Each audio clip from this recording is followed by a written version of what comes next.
এই হ্যালো হোয়াটস গাইস, কি অবস্থা, কেমন আছেন? আশা করি সবাই অনেক ভালো আছেন। যে আমিও ভালো আছি। আমি আবারও চলে আসলাম নতুন একটা গল্প নিয়ে। 4 বছর আগে হয়ে যাওয়া একটা ব্রেকআপ, হয়ে যাওয়ার একটা স্টোরি নিয়ে আপনাদের মাঝে উপস্থাপন করার চেষ্টা করব। এবং আপনারা কিন্তু শুরু থেকে শেষ পর্যন্ত দেখার অনুরোধ রইল। ভিডিওটা লাইক এবং শেয়ার করবেন এবং আপনাদের বন্ধুদের মাঝে অবশ্যই অবশ্যই কিন্তু শেয়ার করে পাশে থাকবেন। চলুন শুরু করা যাক আজকের video. Let's go to the start.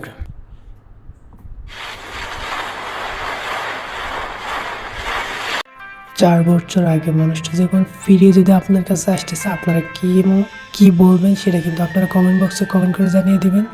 আসলে গল্পটা এমন হয়েছিল যে ব্রেকআপ হয়েছিল, মেয়েটা কিন্তু তাকে ব্লক মারছিল এবং A to Z থেকে কিন্তু কন্ট্যাক্টটা বিচ্ছিন্ন করেছিল।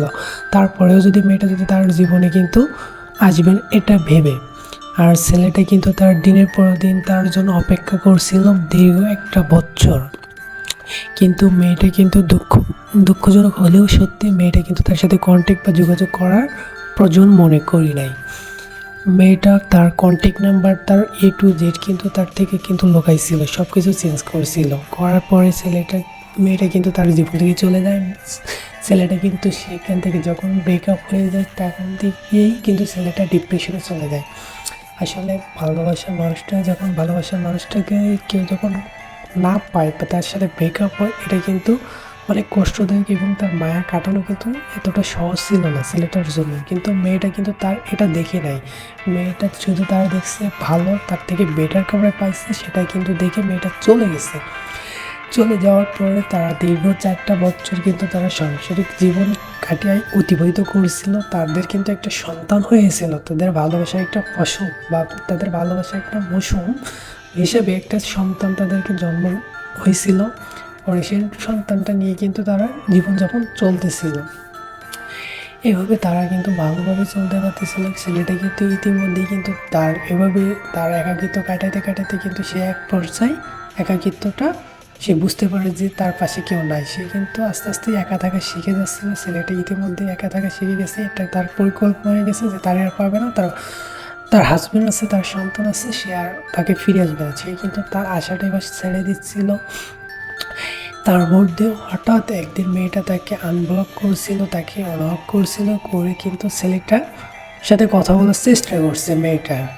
তার হাজব্যান্ড যেহেতু বাসার বাইরে কাজ করে জব করতেছিল, এই জন্য মেয়েটা সুযোগে কিন্তু মেয়েটার প্রাক্তন এক্স বলে, যারা সংক্ষেপে সবাই যারা যেটা চেনে মানে এক্স, সে ছেলেটাকে কিন্তু নক করে, ছেলেটাকে বলে কেমন আছেন। সে বলছে জি ভালো, আপনি বাট কেমন আছেন। এইভাবে কথাটা হয়েছিল, তাদের মধ্যে কথাটা হয়েছিল জি ভালো আছে, আপনি কেমন আছেন, আর হোয়াট ইজ ইউর নেমস, মানে আপনার নামটা কি। এভাবে সে ছেলেটা কিন্তু তারা জিজ্ঞেস করছিল। ছেলেটা কিন্তু জানে সে আইডিটা তার ভালোবাসার মানুষ, 4 বছর আগে চলে যাওয়া মানুষটা কিন্তু তাকে নক করছে। কিন্তু মেয়েটা মনে করছে তারা ভুলে গেছে, কিন্তু ছেলেটা কিন্তু তারা ভুলে না। পরে মেয়েটা বলে যে আমি তোমার সেই মানুষ। ছেলেটা আবার বলতেছে যে আমার সেই মানুষ বলতে কি বোঝান আপনি? পারস বলে আপনি আমাকে অনেক ভালোবাসতেন একটা সময়। ছেলেটা বলল যে আমি একজনকে ভালোবাসতাম, সে কিন্তু অনেক আগেই আমার জীবন থেকে হারিয়ে গেছে। হওয়ায় আপনি কে সেটা আপনার পরিচয় বলেন। পরে পরিচয় দেওয়ার পরে ছেলেটা পরে স্বীকার হলো যে হ্যাঁ চিনি। এটা বলতে বলতে মেয়েটা কথা বলতেছিল, বাট মেয়েটা কিন্তু কান্নাও করতেছিল। কিসের জন্য কান্না করতেছিল এটা কিন্তু ছেলেটা বুঝতে পারতেছিল না। বাট ইতিমধ্যে একটা পর্যায়ে বলে ফেললো যে আমি ভালো নাই। তো ছেলেটা ইতিমধ্যে বলছে কেন আপনি ভালো নাই কেন? ছেলেটা বলছে, মেয়েটা বলল যে কাউকে ঠকিয়ে কাউ ভালো থাকা যায় না। এটা কিন্তু মেয়েটা বুঝতে পারছিল। বুঝতে পারার পরে মেয়েটা বলছে যে আজ আমার স্বামী আমার ভালোবাসে না। আমরা কিন্তু রিলেশন করে বিয়ে করছি, বাট সে আমার প্রতি তার মায়া মহব্বত আর নাই। মেয়েটা এটা বলছে, ছেলেটা কিছু বলতেছে না। ও তাহলে আপনার স্বামীর ভালোবাসা পাইতে গেলে যা যা করা লাগে সেটা করেন। আমি সব কিছুভাবে ট্রাই করছি বাট পারি নাই। আচ্ছা, সে মেয়েটা কিন্তু বলছে তুমি কি আমাকে ভালোবাসো আর আগের মতো? ভালোবাসি, কিন্তু মেয়েটা বলতেছে যদি আমি আসতে চাই তুমি কি মেনে নেবা? ছেলেটা বললো সরি নো, আমি আপনাকে আর মেনে নিব না। আপনার একটা সন্তান হয়েছে, একটা বাবু হয়েছে, বাবুটা নিয়ে আপনি সুখে থাকেন, আপনার হাজব্যান্ডকে নিয়ে সুখে থাকেন।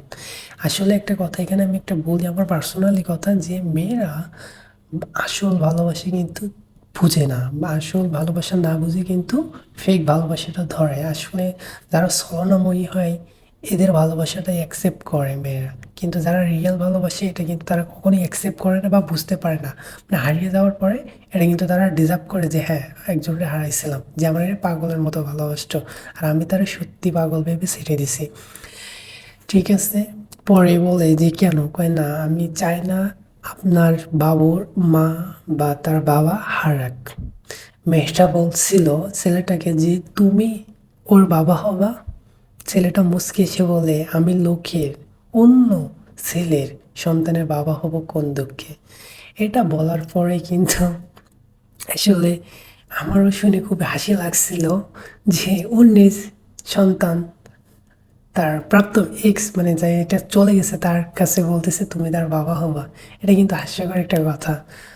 মেয়েটা এটা বলছিল যে আমাকে মেনে নাও, আমি বাঁচবো না, আমি মরে যাবো এই সংসারে থাকলে। কিন্তু ছেলেটা বললে যে সব কিছু মেনে নিতে তুমি আপনার ভালোর জন্য আপনি আমাকে ছাড়ছেন, ইনশাল্লাহ একদিন না একদিন ভালো হবে, আল্লাহর কাছে দোয়া করেন। এটা আবার বলে কিন্তু ছেলেটা শেষ করলো। মেয়েটা বললে যে প্লিজ মেনে নাও আমাকে, আর আমি আমি আবার তোমার জীবনে আসতে চাই।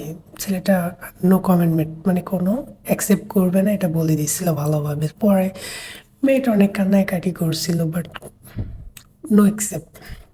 ছেলেটার একটাই কথা, যার থেকে কষ্ট পেয়েছি তাকে আমি আবার আমার জীবনে ব্যাক করবো, তাও আবার 4 বছর পরে তার হাজবেন্ড থাকার সত্ত্বে, তার আবার একটা সন্তান থাকার সত্ত্বেও আমি তাকে কিভাবে মেনে নেবো বা আমার পরিবারের সামনে কিভাবে দেখাবো। আর বড় কথা হলো রক্তের রক্তের জিনিস ছাড়া কেউ কখনো আপন হয় না, একটা কথা আছে। আসলে যে সন্তান অন্যজনের সন্তান সেটা কখনো আপন করে নেওয়া যায় না, এটা সম্ভব না। ও পূর্ণতা ভালোবাসা পাবে না, এই জন্য ছেলেটা কিন্তু তারা রিজেক্ট করছে না। রিজেক্ট করতো না যদি মেয়েটার বাচ্চাটা না হইতো, তাহলে মেয়েটা কি অ্যাকসেপ্ট করতো ছেলেটা কিন্তু। বাট এভাবে বলতে বলতে মেয়েটাকে আস্তে আস্তে মেয়েটার ফোন কাটার একটা বললো যে ঠিক আছে ভালো থাকেন আপনি, এইভাবে বলে কিন্তু মেয়েটাকে ইগনোর করলো। ছেলেটার ইগনোর দেখে মেয়েটা অনেক হাওমাও করে কান্না করতেছিল যে, কিন্তু ছেলেটা সেই দিন মন গলি নাই। ছেলেটা বলছিল যে আমি যেদিন তোমাকে পাওয়ার জন্য কত কান্না করেছি, তুমি তো সেদিন আমার কান্নার চোখের পানি তো দেখো নাই। আজকে তুমি কেন আসছো, তোমার আজকে ভালো নাই সেই জন্য কি আসছো। তার মেয়েটি বলে যে আমি ভুল করছি, তুমি আমাকে মাফ করে দাও। এটা বলার পরে ছেলেটা তো একসেপ্ট করলো না, এভাবে কিন্তু ফোনটা কেটে দিয়ে ছেলেটা মেয়েটাকে ব্লক মেরে চিরদিনের মতো কিন্তু চলে গেল।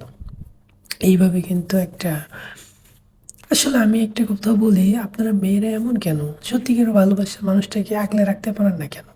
আপনার যখন ভালোবাসার মানুষ কে ছেড়ে দিয়ে তাকে কষ্ট দিয়ে আবার কেন আসতে চান?